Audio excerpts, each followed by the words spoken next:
All right, it's another episode of World Softball TV. I'm your host, Ryan Wood. Welcome to another Tuesday night here on amateursport.tv. Another amazing guest ahead of us here. It's going to be Scott Lee, a.k.a. Skip, as everyone knows him in the Slowpitch circle. Skip, now retired, but we're going to chat about his illustrious career, both on the Slowpitch Diamond, and we might even dig into some of his volleyball career when he played at Wilfrid Laurier University. So without further ado, let's get the big man on the show here. Big man. How are you? I'm great, buddy. How are you? Thanks for having me. This is amazing. Yeah, no, it's definitely exciting to have you on the show. If anybody can eat up an hour and a little bit of time, it's definitely you. Definitely have never been one to shy away from communication in and around the diamond. An entertainer. That is very, very accurate. Maybe you should have been a pro wrestler. Yeah, well, no. The knees were out doing this. I can't imagine what they'd have done in wrestling. Fair enough. 7-time gold medalist. I got to be on to share two of those with you. Great experience. It was a lot of fun. Talk about your start in the game, Skip, and where it all came from. You're Oshawa, born and raised Oshawa guy, or? No, I was born in Victoria, BC. My dad was RCMP officer, so we traveled around quite a bit. Yep. And I never I played baseball my whole life growing up, and I never even looked at Slowpitch. My dad played, and I think it was just a Sunday morning I headed out with him to go play, and I was just shagging balls and doing whatever, and then they told me to go up and swing, and so I went up and swung. And I thought it was pretty easy.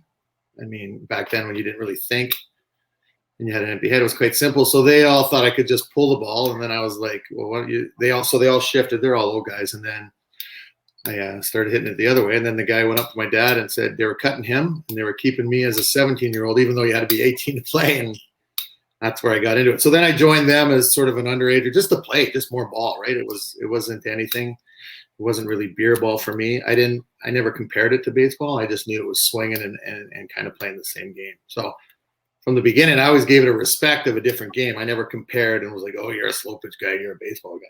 And so I just, when I could play, if I wasn't playing baseball through Oshawa and East York, I would play on the weekend and go somewhere else and play slow pitch. So as you started to play, you grow through the ranks. Talk about the Oshawa Bulldogs. It was one of the teams that I think kind of was one of your first maybe super competitive teams that you got yourself going with. Well, I was playing in the league in Oshawa, and the Bulldogs were probably the best team around. And again, I didn't really know anything, so they invited me to play with them.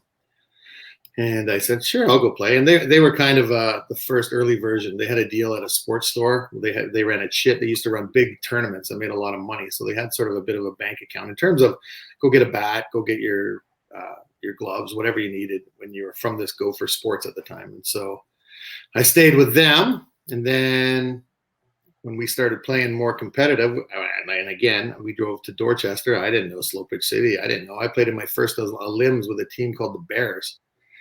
And we upset one team, and the guys were lipping us like, oh, you're a C team. And I was like, I'm like, why are these guys yelling at us? Like, what's going on? Why are they so upset? It actually was Domo. He called us a C team and was ticked off. And so then I was like, okay, there's more out there, and it could keep going. So when I was with the Bulldogs, they were pretty successful, but they really enjoyed themselves on the Saturday nights.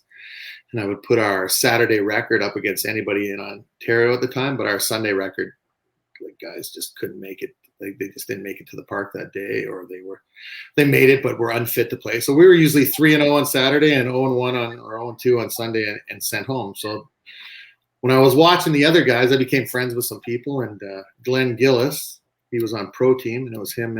He said, you got to get off that team and come play with us. They're useless. So I sort of on the spot said, deal, done. And I forgot that I lived with one of my teammates on the Bulldogs, and I played league with those guys still. So I was coming back, and they were like, what the hell, you idiot? And they were so mad at me. But whatever. A couple guys understood my point, and I went to pro team. You want to keep going on this? Well, let's cut you off there. Let's talk about the jump from Bulldogs to pro team. I mean, obviously the team was not up to your competitive standards as to where you wanted to be. I mean, you got to experience it, but you were looking for something different. What motivated you to make that change from the Bulldogs to pro team? Well, I don't want to say it was anything to do with, well, I guess talent when you look back, but the main thing was it was the reason we were playing. My friends were all playing to have a great weekend, and if it worked out, fine, and I was playing to win. And not that they weren't either, but it just my father would say rendered themselves unfit, so they weren't at their best on the Sunday morning. So we had a couple falling outs in terms of that, and the guy staggered in at 3 and then having to play 4 hours later and stuff. So it was just I was still in the, I want to say, the baseball mind of being competitive. And if I'm going to play something, like I said, I knew nothing about it. And I just kept looking as I was moving up, and I'm like, all right, this is my next step. This is where I want to be. How did like when you got recruited to pro team? I mean, I know you mentioned that you were friends with Gilly, but like, how'd that conversation go? Like, you're sitting in the beer tent at Slowpitch City, and Gilly says enough, or like, talk about how the recruitment process happened for you. I believe it was in Cambridge. So and again, as you know, when you play, you get to see the people over and over again. And so I got to know some guys because they were Scarborough guys. They played with the Kibosh team. And so I sort of ran things. And then Glennie started with this team, and then they were actually sponsored by Easton. And I think Neil Teague was running it with Eugene at the time, Sir Koenig. And they just said, you need to get off that team. And I was like, I think we were watching them play on the Sunday. And I was like, yeah, you're right. And we beat them on the Saturday. And so I was playing shortstop back then. And I think they said, can you pitch? And I said, sure, who can't pitch? And I have no idea, right? But I was like, yeah, I'm in. And so I went over there and I started playing. I played a little bit of second, a little bit of short, a little bit of third, and then I started to pitch. And then when I learned how to do the knuckleball, then I was sort of in control. So pro team is kind of when you started to pitch. You're a shortstop on the Bulldogs. Yeah. And there's always a story. I mean, you being from Oshawa, and maybe you could talk about this story, but you know, to be able to play local tournaments in Oshawa as you became the pitcher that you were, some of the tournament conveners said, oh, yeah, you can play, but you weren't allowed to pitch in those tournaments. Talk about that. Is there any truth to those rumors that some of those tournament organizers wouldn't let you pitch? How would you know that story? So it was a league tournament. So we'd sort of moved around a bit, just playing. So it was probably a D caliber tournament. And so he said, you can't, the convener was my old coach. And he said, you can play, but you can't pitch. And he goes, you can't play infield. So I had to play outfield, and I was easily a D outfielder. So when we came up to the score booth, he said, you didn't do anything crazy. And I said, no. I said, I played left field. I said it was good.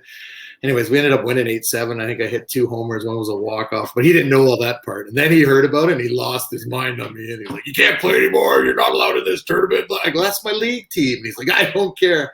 Because I guess teams were losing their mind on him. Well, how stupid is it? And I mean, we have the same problem up here in Barrie. I mean, you have a bunch of A and B level guys, and you're only allowed a certain amount of A, B guys. But when they advertise a league tournament and it's for the league teams and the registration is included, yeah, your team can play minus your 2 A guys or whatever. Like, how absurd is that? And what good does it do to help bring the players that are D and C level to actually like want to compete at the next level, right? Like, all we're doing is we're doing a disservice to promote the game at the higher level. I think in those days, and I mean, there wasn't a lot of people looking to move up. They just played the game. Whatever their team was good. Oh, we got a good guy, or we got so-and-so, or we're doing this. I think they just sort of played it to play. Nowadays, you see people working all the time to get better and promote themselves and step up. And I think it was kind of a different mentality, because I think a lot of people were quite happy driving 5 minutes to their league because there were tournaments every weekend in Oshawa, and you just depended, and people loved it. You didn't have to spend hotels. You could just play at home. And I kind of understood it, and that's why I played outfield. But I know what you're saying too. You're trying to promote it, but I don't think back then it was promoted as much as it was it was a lot more recreational back in the day. I believe there was hardly any A teams. Well, I think that the game itself is kind of migrating back towards that direction. I think, especially now through COVID, you're going to see that competitive game start to take a bit of a nosedive, especially at the A level. Because I hear of lots of guys that are, I don't want to play anymore. I'm good. I've sat out for 2 years. I bought a cottage, or I'm going boating, or I learned how to golf. And lots of people are not, jumping at the opportunity to play the game right now. What are your thoughts on that? I think golf will have a bigger impact on things. And like you said, I played every weekend for 20 years, like every other week. I missed birthdays and cottages and weddings, and not that that was my choice. So I enjoyed where I was. But when you're finished playing and you have that, it's a long drive home every Sunday night. Like every time when we played, we always played late. Like there was no getting home early when you played with the Orioles. You're usually one of the final 2 or 3 teams all the time. And so you're getting home 9 o'clock on a Sunday and then back up to work on the Monday. When you stop doing those things and then you realize what else is out there, like, hey, I can go for 5 hours, cut the grass, still float in the pool. Wife's happy, kids get to see you. It becomes a bit of an easier choice. So the fact that I never took that option earlier, I think, kept me playing and playing and playing. And I enjoyed myself. I enjoyed my friends. I enjoyed people from wall to wall, like across the country. I enjoyed the umps. I enjoyed the Slowpitch City staff. I hung out with little Kyle. I don't know, he's not little anymore, but the little redheaded Kyle that was always around, he was always with the O's, and he would even cheer against the London teams.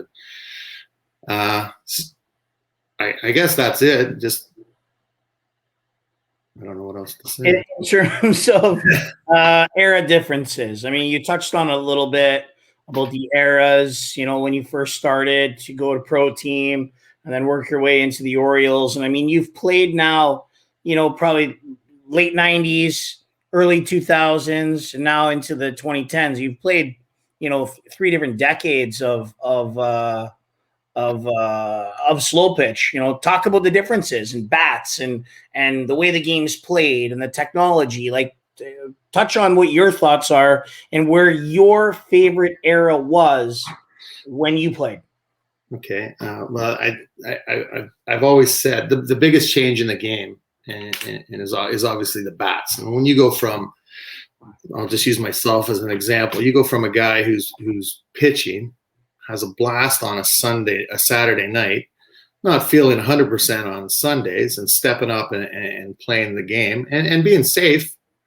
There was no talk of buzzing the tower or middle and all those other things because of the bats. And when I played at the start there, and I always say there was 3 guys: Mark Regan, Tim Bentley, Mike McColmer. They were the only guys that hit home runs consistently, that made you think, okay, I got to be on my toes. Everyone else swung away.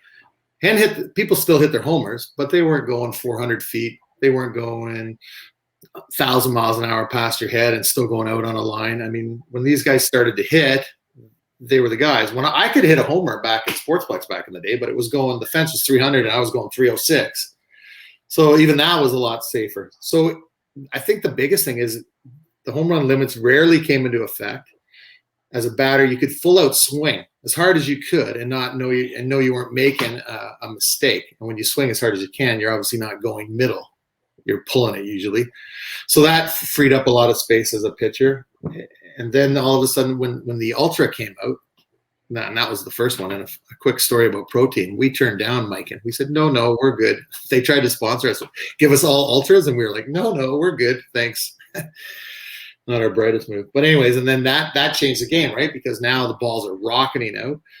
Middles become, because now you're hitting homers, you can't accidentally do it anymore. And now people start switching to the middle.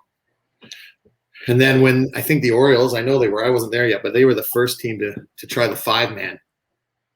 And that completely changed the game in terms of defense, in terms of how you pitched, in terms of how you hit, in terms of everything that you do. And I like the 5-man because you have 3 rabbits in the outfield, and you try. I thought I was pretty good at pitching to where I wanted it to be, to pitch to my defense. So I found a big advantage.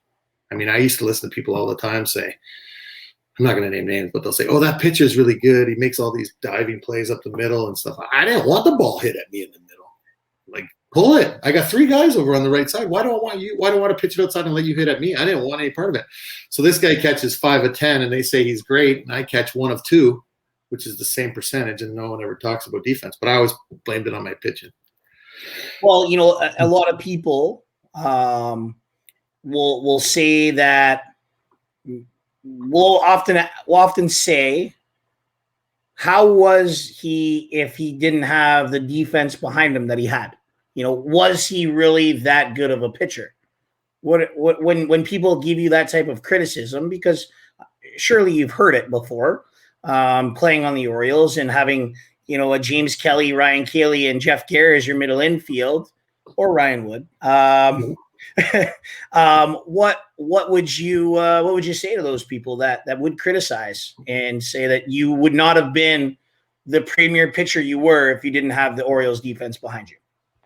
Well, Red used to tell me all the time, he used to say when we were at the Canadians, because that's where mostly things were kept track, he said, look at the scoreboards. And he goes, because the Orioles were winning 31-8, 26-9, whatever, and other teams were playing and winning 28, 24, 33. So we always had a big advantage, but it wasn't ever advertised, so it was never showing up. But the people sort of who knew. And I used to make jokes all the time. Well, even now you'll hear the scores, and Reds will phone me and say we would have crushed them, like it wouldn't have even been close, just based on the numbers. So you gotta have. I'm not taking any credit. My teammates were outstanding.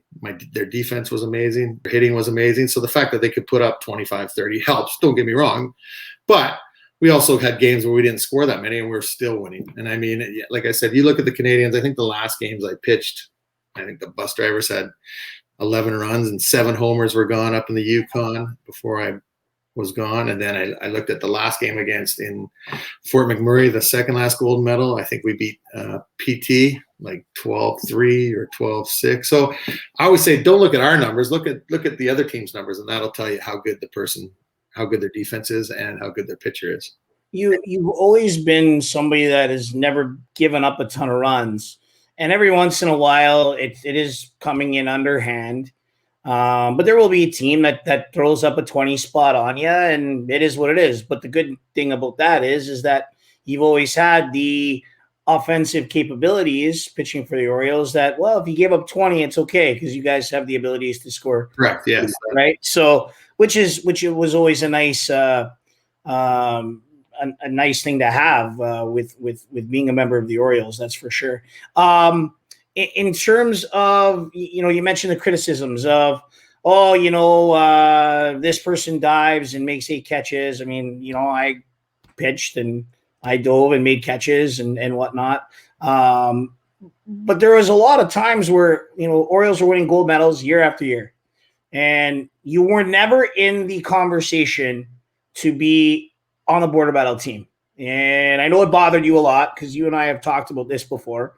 And it did bother you, and you finally got the opportunity to be there. What was it like having to sit in the sidelines for a lot of those years, knowing how much success you had as a pitcher? And then, I mean, yeah, your buddies are on the team and you're happy because that's the type of guy you are. But deep down, how did that feel? Well, I hated it. I mean, honestly, I hated it. The number one reason I hated it at the time was we weren't using a Canadian player. We used an American pitcher because he happened to come up here and work for a company, and so that ate at me for a couple of years, and then as it went on, like, let's be honest, I didn't have the prototypical slow pitch body, so I don't know whether that had anything to do with it or anything like that. I mean, I just won. And when things like that happen, I didn't say anything. I just went about my business. I played the Canadians the year after, the second year, I think. I went there. We won the Canadians. I won MVP, and I was just like, I can't get a sniff of the first 4 guys. Like, I don't care if I get cut. I just couldn't get a sniff. Like, I'm watching. I'm like, okay, whatever. And then finally the chance came, and I was flattered. I mean, it was great. It was a cool experience. I'll never forget it. I loved both times I did it, and my favorite border battle story has nothing to do with anything to do with the border battle. We were getting ready to play the big game, the USA game in Kitchener, and I'd forgotten my pullover. And so as I was running to the parking lot to get my pullover to come back in, there's these two guys I umpired in Ajax, two little guys. One guy's really lippy, but really funny, right? He'd be in right field. Oh, come on out. That's brutal. But he was just a great guy. So as I'm running out, they're coming in, and the guy goes, "Whoa, you here to watch the game?" And I go, "No." And he goes, "You umping?" And I said, "No, I'm not up." And he goes, "Well, what are you doing?" And I go, I'm playing." He goes, "You're playing?" He goes, "I've been chirping you for 2 years." He goes, "You never once said you played softball?" Nothing. He goes, "I feel like the biggest idiot." And then all game he's in center field waving at me and the whole dugout. But it was kind of funny. He's like, "What, you're umping?" I go, "No." Did you sign a couple balls for him, or? Yeah, no, he's a hilarious guy. But the fact that he was kind of embarrassed that he chirped me steady, like, "You don't know anything, blah, blah, blah." But in a fun way. He wasn't. That's your prototypical Tuesday night recreational league where those players think that they know everything. Yeah. I'll go back to your one question about, you asked me what my favorite era was, and I would have to say, I mean, late 90s, early Oriole years from 2004 to about I guess till that Ultra came. I mean, those days we had epic. No one liked each other. So there was no border battles where people came together to hang out for the week, and there was no merging of teams for an NSA tournament. We disliked people. The henchmen disliked us. We disliked them. We disliked Sprint. They disliked us. Probably not as bad, but because there's a lot of friends. But we didn't like Lloyd's. They didn't like us. I mean, it was consistent across the board. Nobody liked anybody. And middle was part of it because you couldn't hit it 110 miles an hour through the chute. I mean, one of my best friends, James Lapointe, batted leadoff, and he smashed me in the leg and just stood at first base one day looking the other way, like pretending it was nothing. But like, I mean, and friendships went out the window when you stepped across the line. But it was wars. Like, I mean, you talked about some brawls and stuff like this. I remember pro team and the hench meeting behind the home plate. I can't remember what year it was, but Domo was going to rip. James said he said he was never more scared in his life because he said, "I saw something in his eyes that didn't look normal." And I was like, "Oh, I was at the back of the pack. Come on, guys, we can get along." But yeah, those were the eras. It was fun. And I want to say it was a 4-horse race. One weekend it could be pro team. The next weekend it could be the hench. The next weekend it could have been Sprint. And then it could have been Lloyd's. It didn't matter. And the eliminations used to draw like 20, 24 teams. And all everyone coming in to take their shot. It was kind of fun. So that would probably be my best era, I think, or the most. I mean, I won the Canadians with the Orioles. That was fun too. Don't get me wrong, but for the game of slow pitch, that was probably the best time. First year Canadians for you was 2004, winning with the Orioles. That was the first time I won. Yeah, my first time I think I won. Small Riviere, yeah. Yeah, 2004 with the Orioles. It was Toddy and I. We came over. We added Rook, Red, and someone else, but I can't remember. And then 2005, we were in Winnipeg, swatting flies. Yeah, there's lots of those. It was cold. It was rainy. We beat you guys in the round robin when I was pitching for the hench, and I remember Kaylee smashing a ball at me so flipping hard. Oh my God, can that guy hit a ball? And I caught it, and I just remember because I hurt my back diving for a ball in one of the games earlier, and Domeball, the coach of the Legends, saw it, and he came over to me and asked me how I was doing. I said, I'm getting by, and he handed me a couple of pills, and they were muscle relaxants. And he says, "Here, take these, you'll be all right." And man, I felt like I was on cloud 9 playing that game against the Orioles. So yeah, it was a battle. What a week that was. You know, but you talk about bats. Oh my God. Like that was kind of one of the starting grounds of, you know, who can win and cheat the best, right? Mike and Maniac. Oh yeah, it was brutal. Like, we were playing against Location Pelche maybe, or Concord Auto. I don't know. Or Houpe. Yeah, one of the French teams, and you know, they were such good players, and I remember them smashing us in the night game with the Mike and Ultra. That was a freak 98, and then it broke, and then they stopped scoring runs. Right, it happened in Windsor too with another team. So it's unfortunate that's the case, and you know, it's all in the past. And I've had beers with those guys. And they go, "Oh yeah, that was the bat. Oh yeah," and it's like, okay, whatever. But you know, You mentioned it a little bit earlier about the selfishness a little bit of the difference in eras where you were a team, you didn't really socialize a lot with the other people, where now people are playing for different reasons, where, back then you were playing for wins. You weren't playing for bat sponsorships. You weren't playing for anything but gold medals and elimination championships. You weren't playing for border battle spots. What do you think the game would be better if that wasn't still up for grabs? And would it still have that same effect?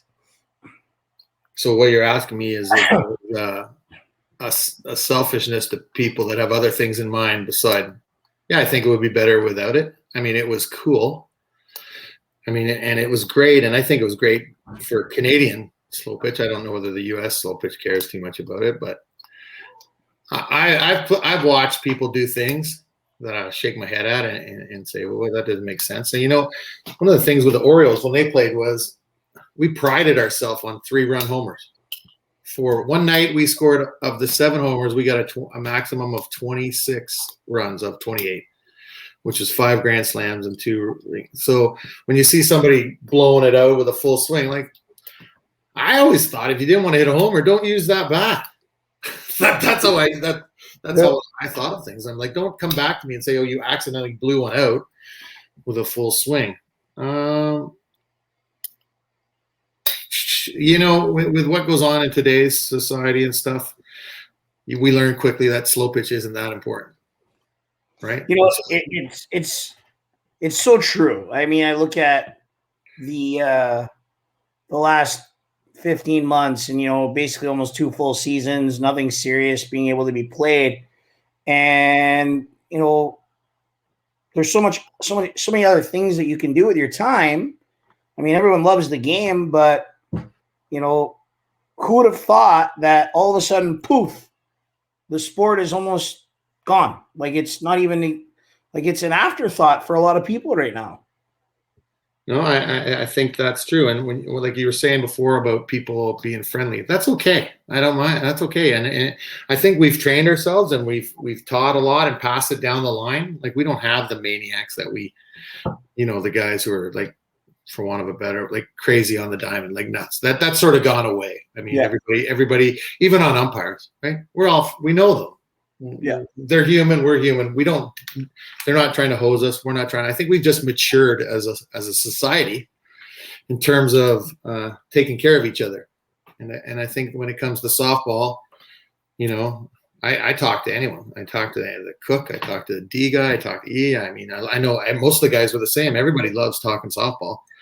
But I think back in the day, just you were done, you walked away, you did your team thing, you stayed at the hotel, you did whatever. There was no mingling and sitting around the bar at Slowpitch City. You were in your group and someone nodded and they were gone, you were gone. That was how it was. Is it better? I don't know. It was different. But I think every sport's the same. You don't see as many brawls in baseball, you don't see as many fighting things in hockey. I think everybody's sort of matured a bit. And bad things can happen when you do something stupid. You never know who hits their head or blows their knee out or whatever. Well, the world has changed in that regards. You would never have thought that. You would never have thought of think twice about having a brawl in the middle of a game. No. Now you think about it and you go, okay, well, I'm going to sit out for the next 2 weekends, and that's almost like half a season, and I'm going to miss this game and that game, and maybe you're a valuable piece to your team.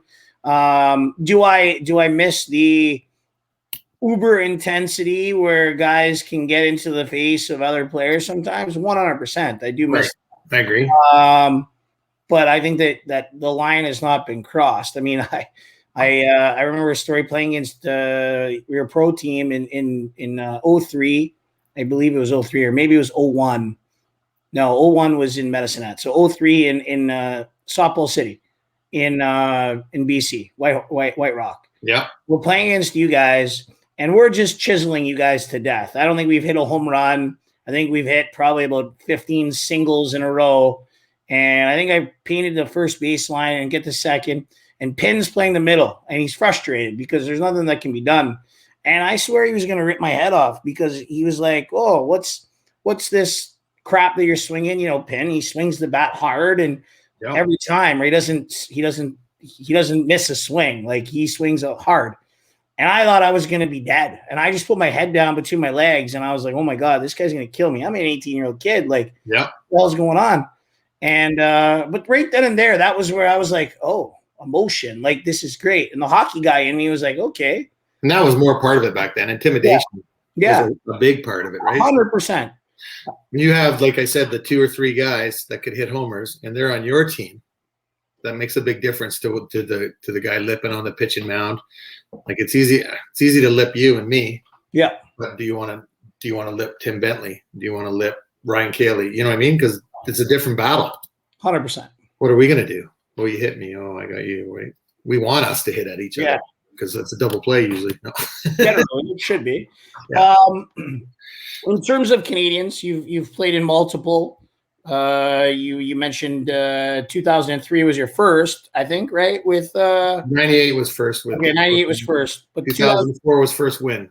Okay, so 2003 though, pro team. Before that, first one was Orioles 04. Talk about all the Canadians you've gone to, and talk about just the difference in places you've played, and what was the some of the best complexes and why. Okay, well, I've been in Alberta. I've been to Lethbridge, Fort McMurray. What's the other one that we just played at south of Edmonton? Leduc. I played in Quebec, the PIF Diamonds there. I played out in BC. I played down. I haven't. Well, I think mostly those were the ones with the Orioles. But one of the best complexes around. If I was to pick my favorite, I think it would have to be Slowpitch or out in BC, Softball City, because they water them, they take care of them. You're not playing on pavement. I mean, I'm not. I get it. I can't knock anybody. I think it's clay if I remember correctly. Yeah. Everybody's there. You can rotate around and see everything you need to see. That would probably be my favorite place to go.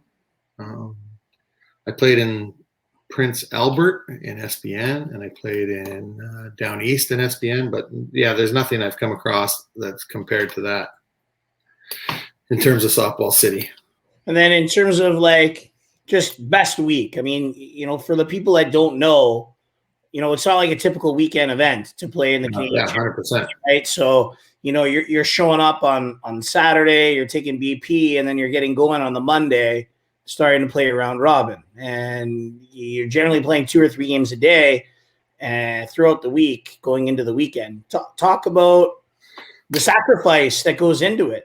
It's easier as a teacher. Well, for you, yes. Excuse me. Yeah. No, it's a lot of money. It's a lot of time away from family. It's a lot of time with friends. But when we would get our schedule, we would map out with the Orioles, and I say we because I just pro team was about 6 years, and then the rest were Orioles. We would map out our week, and then we would do things to bond, like try to keep it close. So we'd have a team dinner to start. Reg, sit down, explain your role. What do you expected of you the week? Blah blah blah. Everyone would know where we were heading, where BP.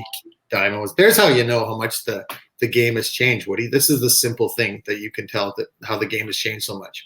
When we played softball to start, we hit 3 balls against the screen and we were loose for BP. Then I went to the Orioles and they said, no, we do BP for like 2 hours before the game.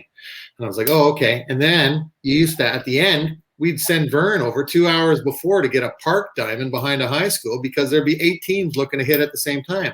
Just sort of modeling after all the A guys. But that's how much it's changed. Like we were in good shape. I want to say we're all natural. We put 0 up. No one went and hit in the week. Nobody. Like nobody. It was like, oh, league, oh, here we go. Nobody hit at the side. It was just like, here you go, and let's go. But that's how you know the game's changed the most is by the commitment to getting ready and all that other stuff. Sorry, and I went off track there.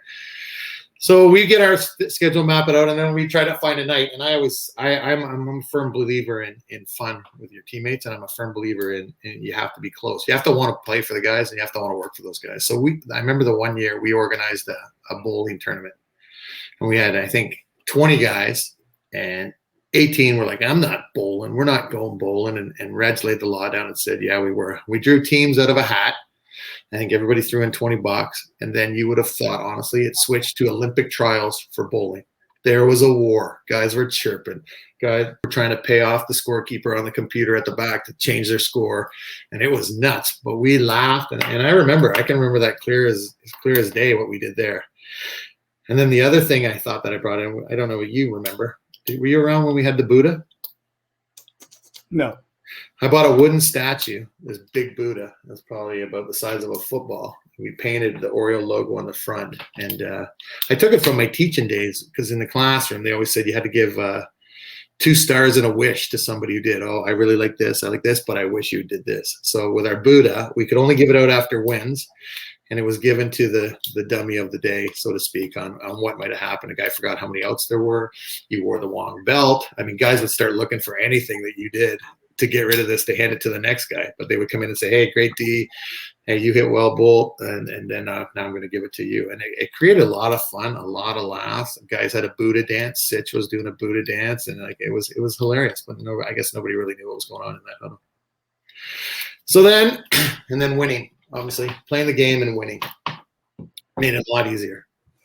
When you won 7, talk about the hardships between 98 to 2004, winning your first, and then the expectation of being on the Orioles, and every time you go to the Canadians, it's gold medal or bust.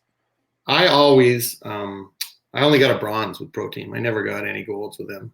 Right. They all were the Orioles. So from 2004 we win, 2005 we win, and then we sort of went in a funk. And there was a turnover between Michael Callahan coaching and Reg, but that had nothing to do with it. I just don't think we clicked as a brotherhood, as a bonding thing like that. And I think when we win, those things are easy. Everybody's together. Everybody's being at the park. Everybody's joking. BP's fun. Like it's not and I hated BP, but when in the Canadians, I was always having a home run derby against somebody, calling them out. And hopefully I beat Rook once, I think up in the Yukon, and then I got called out by one of the girls from the Ladybirds to have a home run derby, but I didn't do it. So we just, I guess I loved playing the game, and I loved the people, and I loved just talking to umps, talking to the other team. I used to get crap for it all the time, but to me, I was playing the game still. Some people thought I was just talking to them, trying to get in their head. That wasn't it at all. I just loved the people, and I loved that week. And back in the olden days, it was 2 weeks because we played co-ed for a week against 5 of the same guys from BC and 5 from the Orhouse, and then we'd stay. And then so it was a 2-week window that I was away, but I didn't have kids back then, so it was okay. And then in terms of like throughout the process, you mentioned there's a little bit of a slide. You want 04, you want 05, a little bit of a slide. I mean, playing for Reg, and then there's always that need to win, right? Like it's gold medal or bust. Yeah. Talk about a little bit of time between gold medals again.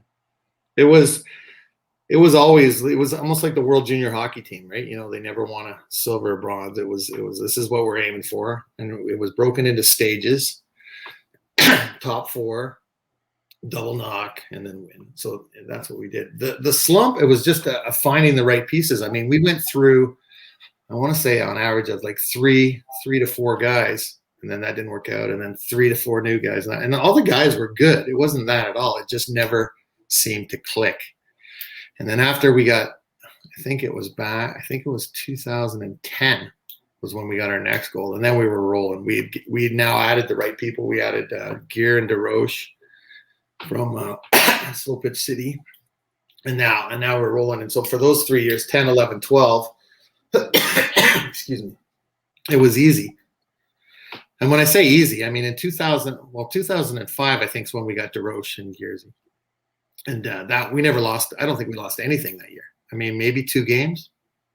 We won the PIF. We won the Elims. We won every single tournament. We won the Super Series. We won the Canadians. And I think that was a letdown. And what happened after that is like, oh, we can't do any better than this. Or everybody else said, we're not letting these guys beat us. And they all got a little more inspired to play against us. But I think it was just a feeling out factor, filling in those spots. And I mean, you can see who the Orioles were when we were winning. We had Wayne Perrant came over, Al Blay came back, Ronnie Nadlin moved. People switched in and out. And like I said, when you have the pieces that work, life's easy. You're begging to hand your bat to someone else to get a hit because you know they're going to do it. They're counting on you. Like it was everybody could lean on everybody, and it got, I don't want to say easy or simple because it's a grind. I mean, but it's a grind if you're prepared for it. And we were always prepared through it, coaching, through it being taken care of, fundraising kind of things, through uniforms, equipment, setup. I mean, we didn't have to do anything except play ball. When you talk about things being organized, I mean, we've had people talk about it on the show already, but talk about some of the hardships of the transitions where, a friend of yours maybe is not brought back or, is offered a lesser role, and then they don't want to be a part of that role anymore. And they maybe they feel like they can't, they think in their minds they're still where they need to be, but they're just, it's not there anymore. Talk about, how you felt. I'm not saying that this is you. I'm just saying in general. No, I know what you mean. What's that? I said, no, I know what you mean. I know the thing about it is they were straight up. The coaches were always straight up, right? This is what you want to do. I remember Michael Callahan saying to Rook on the first day of the Canadians in 2004, I was there. He said, "You're not starting tomorrow, but I fully expect you to be my third baseman in the gold medal game." That's how it went. And so they were straight up. They would tell you, you knew if you weren't pulling your weight. I mean, Reg could always tell if you weren't hitting. He always gave me shit. Said, "You're not hitting." And it sounds funny, but when I did go do things and I worked hard to get in some form of shape, it paid off. It makes a difference. But they were just honest with you. So you couldn't call them out and say, "You misled me. You lied to me." If you wanted to go, you go. I know it wasn't so much me, but they had some hardships because they cut guys with no reason. And they're all still friends because they were that straight up. And I think that's the biggest secret. You can't pull the wool over your eyes. You're grown men. You don't hold grudges. You just do your thing. Man, it was hard. I mean, hearing that story about Rook, it just brings me back to 2010. I didn't see the field for the first 5 round robin games. And I remember. It was hard. It was hard. But, I've had lots of chats with guys during the game about different things. Just big picture, right? Big picture. It's not you. It's not me. It's the big picture. And everyone loves it when you have a new coat and you have the gold medal because you have it for a year and you go. So when you get guys to eventually see the big picture, but again, it comes down to maturing, getting a little older. We're all young and dumb and full of goodies when we show up 23 swinging at our tree. Look at me. But then you get put with a bunch of guys who swing at your tree. It's kind of funny. I'm in league. I bat 4th when I started with the Orioles, and then I bat 10th. And guys were like, "Oh, you bat 10th? You bat 10th with them?" They're like, "Who are these other people?" And I was like, "Big boys, put the work in." So absolutely. I don't really have too many hardships because I'm friends with everybody that I've been an Oriole with to this day. I mean, I talked to Cause. I've seen LaPointe. I talked to DeRoche here and there. I've been around talking to all of them. I mean, and we had our little reunion. Guys came back. That's what it's about. Lifelong friends. If you can finish the game, be healthy, and have lifelong friends, that's better than a gold medal. No, it's not, buddy. It's close. It's right up there, right? For those of you without a gold medal, it's just like it. It's close. At the Canadians, and I know you've been dying for me to bring this one up.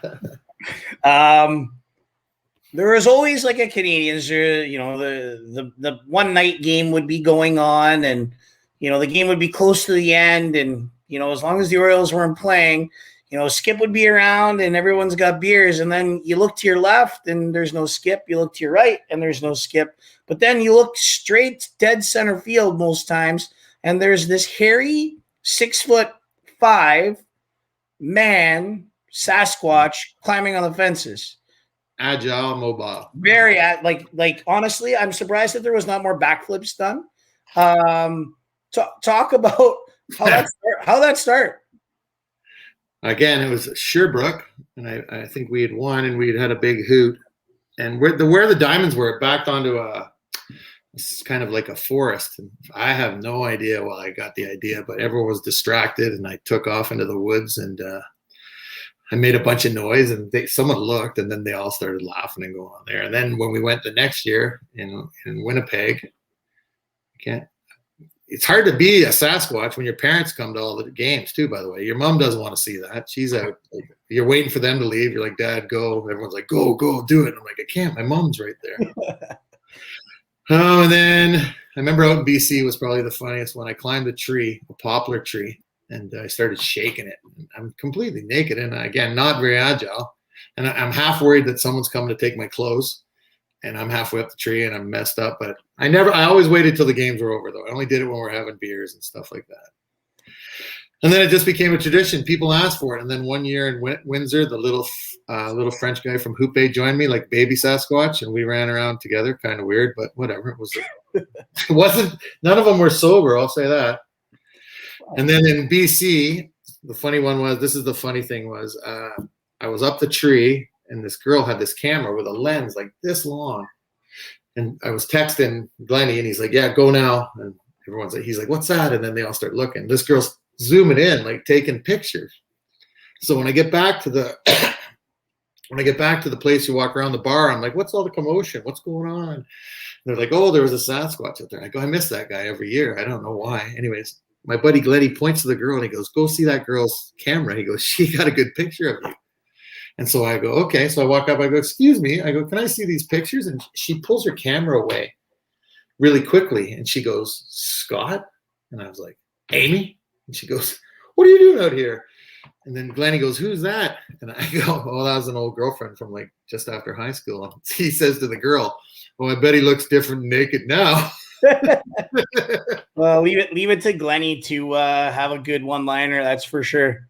Yeah. So they were just fun things and harmless and far away that there were no kids. I remember getting chased at Softball City once by the security guard, but he couldn't find me through the trees and around the hedge. Well, like you said, agile, right?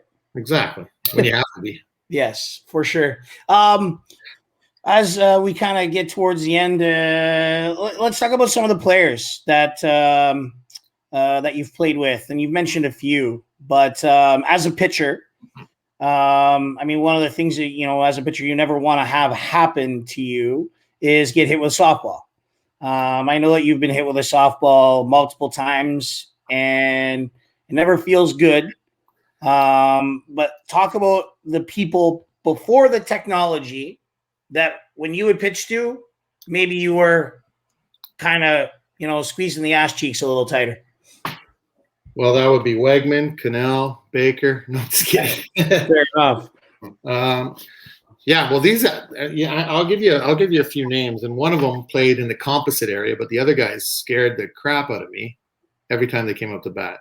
And I would say the most intimidating was Gary Nolan, because he was about 6'10", 320 pounds, and he stood in front of the plate like he was almost standing on top of me.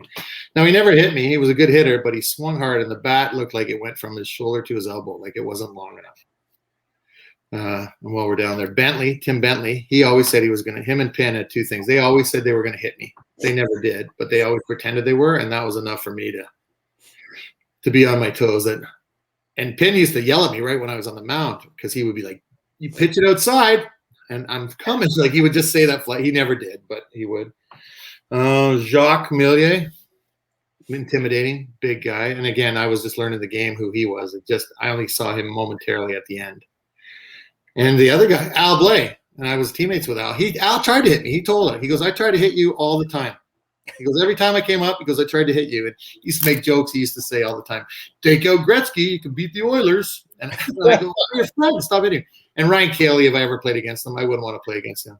Oh, He's so hard, so strong, and doesn't care. No. He was definitely, that guy is ice in his veins when it came to the game. And like your prototypical, let's go, game on. And I mean, that's got to come with a hockey background, right? I mean, 100%. Played high level hockey. So, I mean, that just goes without saying. They're different though. Toughest outs. I've had like those guys were intimidating and scared me. But the toughest outs I've had in my career would be Gearsy. Yeah. He was always a tough out. You were a tougho, but we battled. I tried different things with you, and you tried different things with me, and it was just sort of a play. It was kind of fun. Grubby, when I played against him. Yeah. Mike Hook. Yeah. I don't know, Luke Chavette shoes, because he just hit every single. I think he never got out against me, in all honesty. He is unbelievable. Like, I remember talking to him when we were on the Team Canada together, and I was asking him, and his English wasn't the best, but I remember talking to him about his job and what he did. And that guy laid bricks. Like, he was a bricklayer, right? Like, he literally all day. And he delivered pizzas. Yeah. Oh, really? They ordered pizzas in the Montreal Forum, and he was the guy that brought them. Oh, really? Jeez. It was sweet, yeah. It's just the amount of, like, he's just so strong, right? Like, watching him hit home runs, you know, on the as a lefty batter at Tudhope in Aurelia. I mean, he made that diamond look like a 300-foot fence. Like, he was very, very good. Super good. Davey Bolt, when I played against him, was a tough out for me. Yeah, Davey's definitely one of the best. Back in his innocent years. And then I guess the last guy's name was Todd Duffin, but I don't think you know him. He was for Sprint. He was their leadoff guy, and he was legit. What about, like, you know, as you're now not a regular player anymore, talk about what made you make that decision. I mean, I know you got some kids. You started having a family a little bit later in life. So you're able to have all those years to play ball, and, you know, your kids were still young, but you were able to play. You've got a saint of a wife that was good with you leaving. Maybe I should get her on the show and ask her, but he was good at the end, because I took the kid with me. Well, that's absolutely, he was always around. So baby bird. Yeah. But talk about, you know, now the plans, you know, do you ever think that you'd want to play some Masters ball, or? Well, here's the deal, Woody. When at the last 2 years I pitched, I broke my arm 3 times. Once in Aurelia, it was called a green stick fracture. And then it healed just in time for the Canadians in Slowpitch City. And then I got hit again, and it snapped, and I had a cast on for 6 weeks and whatever. And then I got hit again. I quit. I didn't quit. I think 2017 was my last year. And then I went to the Yukon with the Orioles. So I played, was 17 or 18? I can't remember. Anyways, I got hit again there by Dustin McLaughlin, and I required surgery. And it was pretty much then. And I was getting slower and lame. My feet are bad. I got a new knee after this was all done. So it hasn't been as good. It's better than it was, but not as good as I thought it was. So it was never really had the jump to go to it. I know they're always talking about going to Utah and Vegas and going down there to play. And I think about it, but I would have to lose a few pounds, and the knee would have to feel a lot better. I know you get runners and all that stuff. Still, it's just a chore to get down to first. Then, as you said, my son was getting a little bit older. He wanted to play rep, so I'm coaching him in Oshawa. He's playing Legionnaires under 13. So I did that with it. And my assistant coaches, one guy I played ball with when I grew up, and another guy, they were just good friends. So it was still, we're still having a beer after the game. We're just not playing in it anymore. How does your body feel? I mean, you mentioned that you know the knee's been changed, and you know you had the arm injuries. I mean, you've never always been a bodybuilder, you know, goddess of a man, but can't pull fat, but he never pulled anything. It's true, very, very true. But being the size that you are, I mean, you're not a small guy. You're 6'5". You know, you're probably rocking at a 275, 280. I mean, that's still a lot of weight to be carrying on that body on a daily basis when you're trying to run around the bases. You know, how's the body feeling now? Well, first COVID, it sucked. I gained a few pounds. And then the second time we got locked down, I said, this isn't going to happen again. So I've been on the program. I call it the program, but I'm just tracking what you put in your mouth. And it's amazing what you learn, what something's worth in terms of its value and in calories or content or fat or whatever. I'm 53. Things happen. Things slow down. Knee feels good. I love golf now. I can go there. It hurts the next day a little stiff, but that's it. Shoulders, sleeping sometimes when you lay on it too long. Yeah. I am who I am right now. I'm not going to go jogging. I do ride the Peloton, but I feel pretty good. I think I feel worse than most 53-year-olds, but I feel better than I did. Does that make sense? Yeah, absolutely. How's the Peloton treating you? Good. I have a relationship with this girl on the Peloton. Yeah. Which one? Because there's multiple. Hannah Corbin and I are pretty close. Yeah, well, she's my inspiration. Yeah. Yeah, I bought one of those, and it was a great purchase. I was talking to Camus last night, and I told him I was going to do your thing, and he wanted me to share a story. So when I was playing, not many people know this, but when I've always been a clown, and I've always had fun. But when I was playing co-ed down in the East Coast, so much fun. I think we were in Amherst, Nova Scotia, and the town. They were like, "How are you making out?" You go and you buy a Gatorade. Everybody was into it. There's a big thing at the arena. It was just like took over the whole town. It was kind of fun. But the first night we got in there was a female umpire, 2 female umpires across from my room. One was an Ontario girl, and the other was a Nova Scotia girl. And we were just talking out front and babbling. And then they said, "Oh, we're going for dinner." And they left. And as I was leaning on the door, I just leaning there talking, their door pushed open.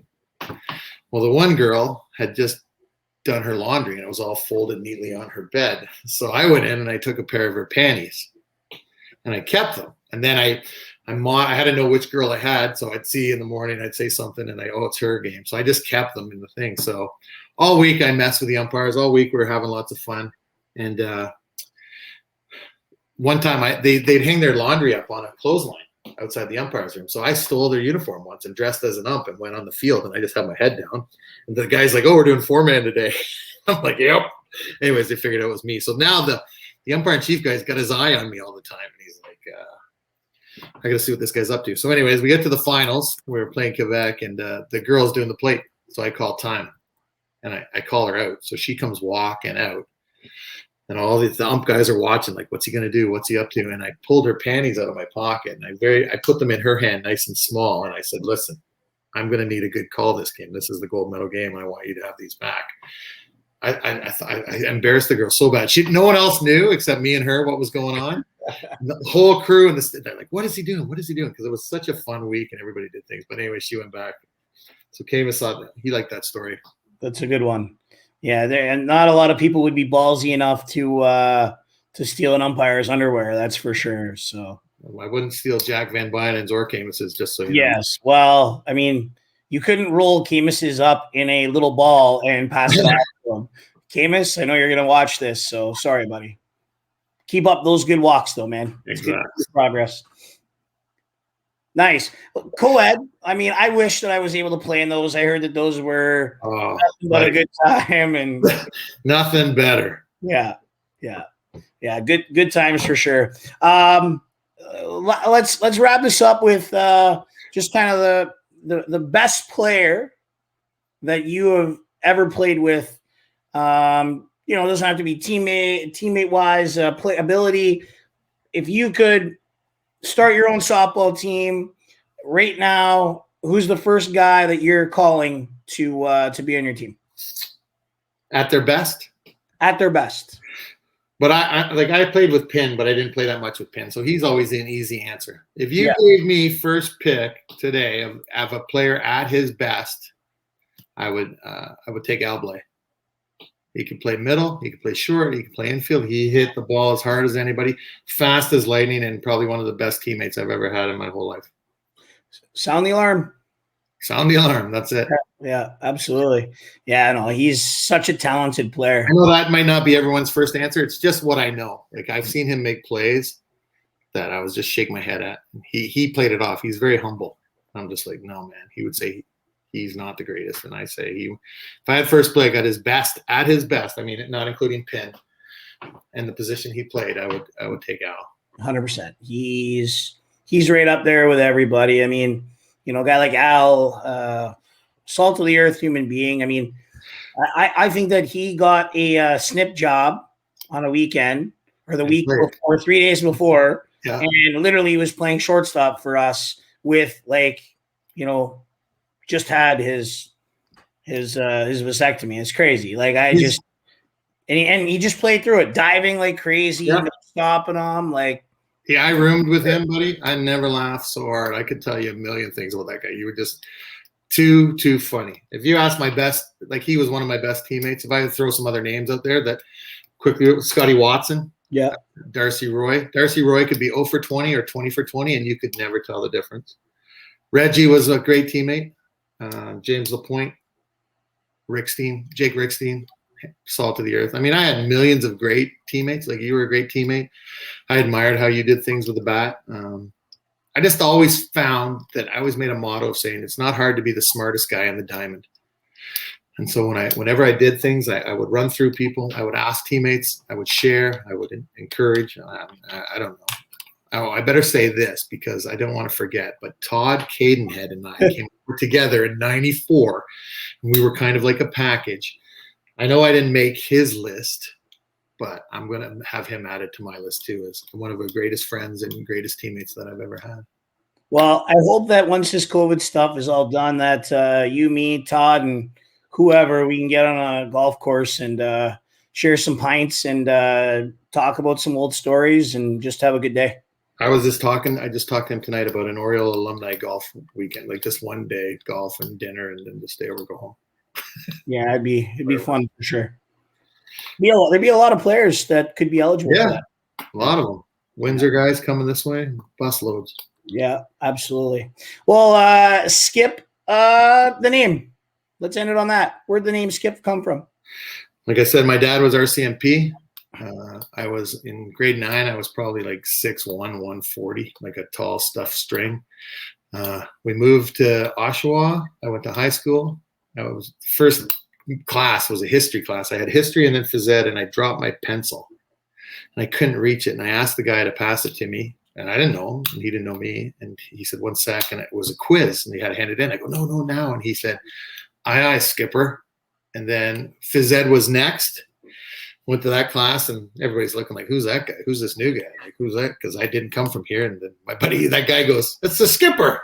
And it stuck from there. And nice. People used to call my house and ask for Skip. My mom would say, you have the wrong number, and hang up because she didn't know. And I went to Wilfrid Laurier University. I never once introduced myself as Skip.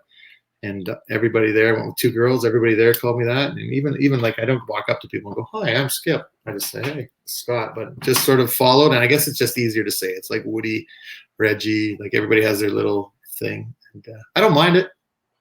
I don't like Skippy as much as Skipper. And then I got an email with Skip Lala. And that was because in Quebec, I think it was Al, when they would announce my name over the PA, it'd be like, La Lanceur. And he's like, La La, La La, behind me. So then he called me Skip La La. Then some little girl heard me, and she asked if I was a Teletubby because of La La, I guess. So it's had quite the adventure, but it's been great. You know what? The Skip La La thing brings something up to me, and I just want to remember the old blue boards. Yeah. So, serious softball. Remember how serious softball, and man, the amount of absolute disgust for the Orioles by Cap. Yeah. Cap. Yeah. And you could never understand what he would type. No. What was the story behind that? And then I know that you would get on there and fire him up too. And it was actually like a thing of beauty, trying to understand what he would say. And then you would try to interpret what he said, and then you would comment. And it was pure gold. And I wish that there was like a way to see all that stuff. And actually, after I get off this, I'm going to try to Google it. But this is SeriousSoftball.com, I think it was. And it was like 2016 Canadian Blue Board. And it was all about Canadian talk, and people would go on there and shit talk. And that came out a long time ago. And I used it. I signed my name one time. We were playing with Pro Team. This is how sort of things got started. I signed my name. We were playing with Pro Team, and I called my team out. And I said I was a curious observer or something like that. Yeah. I said, don't book your rooms for the Saturday night. You guys are overrated, blah, blah, blah. And we came out and we smoked everybody. Pro Team had no troubles in their limbs, just Canadians. And we smoked everybody. And then I let it out that was me. And they're like, oh, Breds was like genius, but whatever. Then we got in a big fight in Quebec at the PIF one time or something, and I signed my name. The French guys would love this, but I signed my name as Jean-Luc Papineau from Magog, and I called them out like an embarrassment and da-da-da-da-da. Anyways, they found out loud. You know, if something loses anything in translation, it's obviously a sense of humor, because I never had any ill will towards those guys. When I played them, I did, but not after. I respected them a lot. And so I did the Jean-Luc Papineau, and then everybody accused me of being Victor the Predictor, and 100% on my kids' lives, no cross fingers or nothing. It's not me. I didn't have enough knowledge. I was going to ask you about that just now, but I heard rumors about different people, but no one's ever confirmed it. I thought he was genius. Honestly, I thought he was amazing. Like, I love reading that stuff. Nobody was getting hurt. Girls get off the diamond. Like, that was funny. That was good stuff. I was did some views from Vito. That was oh yeah, views from Vito. Anyways, that was fun times where you just like you could never understand what Cap was saying, but all you knew what he was saying is that he didn't like the Orioles. It was bad. He was a diehard Oriole hater. Then what happened? He became an Oriole. Exactly. No, buddy, he had everything. Never changed his hat, everything. No. But he was a diehard. There's a few Oriole haters out there. For sure. Well, yeah. I mean, it was a fun time. You know, just I remember being in Manitoba and being excited to get on that blue board and just read what was going on and the hate. And that was part of the reason why I wanted to be out here to play ball was just the amount of ball that was there to be played. So, and good harmless fun. It's supposed to be. Some people sometimes took things the wrong way, but for sure. I spoke to those people in time, and they got it. And well, a lot of people were kind of happy it was me when I was kidding around with names. And for sure, because then it eases it off a little bit, right? Because you always got that ability to I'm mad at you. But I can't be mad at you because you're a clown. You're a funny guy, and this is over in 35 minutes. This is over. Yeah, exactly. Skip, thanks for coming on. I appreciate it. It's great stories. I know the people that I've been getting feedback from for all the last shows have really enjoyed just having a little bit of time to just reminisce about some of the old days in the game and hear some stories of some of the better players that have got to play. And I thank you for your time. Yeah, I appreciate what you're doing. And you know, I've enjoyed the ones I've watched. I think I've seen 3 or 4. Georgetown needs a new internet, apparently. Yeah. But no, they're outstanding. So thanks for doing it. You know what I watch? It's funny what you watch when you stream around. I'll watch the Spit and Chiclet guys, and to me, this is no different. Just 2 guys shooting the shit, telling stories, and laughing. Yeah. So thanks for what you do, and keep it up. It's great. Yeah, well, I appreciate that, and we'll just keep at her. But we'll get this over with and do our golf tournament. Absolutely. We'll figure that out. All righty. Well, Skip, thanks a lot. Just stand by. I'll chat with you here offline. So that was Scott Lee, a.k.a. Skip. Great time, good interview, always good stories. You know, I was really, really hoping that he would dive deeper into the Sasquatch, but, you know, he kept it pretty PG. So good for him. But, it was another great episode, some nostalgia going back and just hearing all the great stories of Ontario ball. So for Ryan Wood, Scott Lee, and World Softball TV, we're here every Tuesday night on amateursport.tv. Thanks again for watching. Have a great night. Yours in softball, Woody.